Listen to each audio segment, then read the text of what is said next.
Saudi അറേബ്യയിൽ ശീതതരംഗം ശക്തമായതിനാൽ അതിശൈത്യം തുടരുന്നു. പശ്ചിമേഷ്യൻ മേഖലയിൽ വീശിയടിക്കുന്ന ശീതതരംഗമാണ് സൗദി അറേബ്യയിലും അനുഭവപ്പെടുന്നത്. രാജ്യത്തിന്റെ വിവിധ ഭാഗങ്ങളിൽ മഞ്ഞുവീഴ്ചയും അതിശക്തമാണ്. അതിനാൽ തന്നെ താപനിലയിൽ ഗണ്യമായ കുറവാണ് രേഖപ്പെടുത്തിയിരിക്കുന്നത്.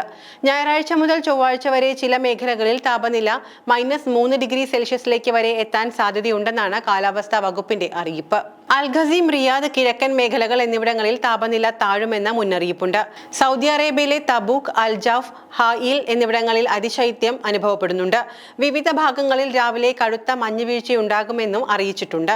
നജ്റാൻ മേഖലയുടെ ചില ഭാഗങ്ങളിലും മക്ക, മദീന മേഖലകളിലും തണുത്ത കാലാവസ്ഥയും ചിലയിടങ്ങളിൽ നേരിയ മഴയും ഉണ്ടാകാനുള്ള സാധ്യതയുമുണ്ട്. കടൽ പ്രക്ഷുബ്ധമാകുമെന്നും കാലാവസ്ഥാ നിരീക്ഷണ കേന്ദ്രങ്ങൾ മുന്നറിയിപ്പിൽ പറയുന്നു. UAE ചില ഭാഗങ്ങളിൽ താപനില 8 ഡിഗ്രി സെൽഷ്യസ് വരെ താഴുമെന്നും ദ്വീപുകളിലും വടക്കൻ എമിറേറ്റുകളിലും മഴയുണ്ടാകുമെന്നും കാലാവസ്ഥാ അറിയിപ്പിൽ പറയുന്നുണ്ട്. അന്തരീക്ഷം പൊടിമൂടിയിരിക്കാനും അന്തരീക്ഷത്തിൽ ഈർപ്പം വർദ്ധിക്കാനും ഇടയുണ്ട്.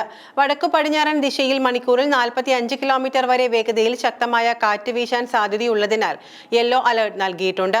പൊടിക്കാറ്റ് വീശുന്നതിനാൽ കാഴ്ച പരിധി കുറയും. അറബിക്കടലും ഒമാൻ കടലും പ്രക്ഷുബ്ധമായിരിക്കും. ഒമാനിൽ വടക്ക് ഗവർണറേറ്റുകളിൽ മഴയ്ക്ക് സാധ്യതയുണ്ടെന്ന് കാലാവസ്ഥാ നിരീക്ഷണ കേന്ദ്രം മുന്നറിയിപ്പ് നൽകി. മുസന്തം, അൽ ഹജർ പർവ്വതനിരകൾ, ഒമാൻ കടലിന്റെ ഭാഗങ്ങൾ, താഴ്വരകൾ തുടങ്ങിയ സ്ഥലങ്ങളിൽ മഴ ലഭിക്കുമെന്ന് മുന്നറിയിപ്പിൽ പറയുന്നു. മിന്നൽ പ്രളയത്തിന് സാധ്യതയുള്ളതിനാൽ യാത്രകൾ ഒഴിവാക്കണമെന്നും നിർദ്ദേശമുണ്ട്.